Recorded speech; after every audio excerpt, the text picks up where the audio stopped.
నా యందు మీరు నిలిచి ఉండండి. Avoid in me. నా పరిశుద్ధతలో, నా ప్రేమలో, నా సహవాసంలో మీరు నిలిచి ఉండండి. మీలో నా వాక్యాన్ని ఉండనివ్వండి. అప్పుడు మీకు ఏది ఇష్టం అడగండి, మీకు ఇస్తాను. అపోస్తలుడైన పౌలు జీవితం మరొక్కసారి మీ ముందుకు తీసుకొస్తాను.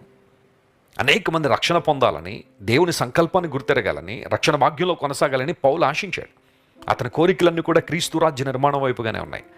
దేవుని బిడ్డలారా, ఈ లోకంలో మనం జీవించేటప్పుడు మంచి ఆహారం తినద్దని బైబిల్ చెప్పట్లేదు, మంచి బట్టలు కట్టుకోవద్దని బైబిల్ చెప్పట్లేదు, గృహాలు వద్దు అని దేవుని వాక్యం చెప్పలేదు, వాహనాలు వద్దని చెప్పలేదు. కానీ ఒక క్రైస్తవుని యొక్క కోరికలు వాటికి అతీతంగా ఉంటాయి.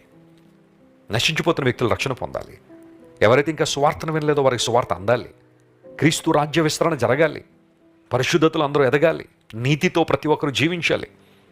ఇలాంటి ఆలోచనలు ఆ వ్యక్తి కలిగి ఉన్నప్పుడు బైబిల్ సెలవిస్తూ ఉంది, ప్రతి మంచి కోరిక, నీతియుక్తమైన ప్రతి కోరికను దేవుడు నెరవేర్చడానికి ఆయన ఎల్లప్పుడూ సిద్ధంగానే ఉన్నాడు. నీతిమంతుల కోరిక ఉత్తమమైనదని బైబిల్లో రాయబడింది.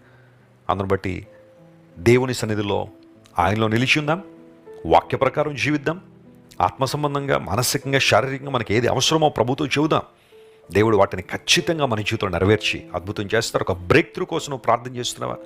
నీ కుటుంబ జీవితంలో కావచ్చు, నీ ఉద్యోగ పరిస్థితుల్లో కావచ్చు, నీ జీవితంలో ఎలాంటి అద్భుతాన్ని నువ్వు ఆశిస్తున్నా దేవుని వైపు చూడు, ఆయన సంకల్పాన్ని గుర్తెరుగు, ఆయన చిత్తాన్ని నెరవేర్చు. ఖచ్చితంగా ప్రభు నీ పక్షా నుండి మేలు జరిగిస్తారు.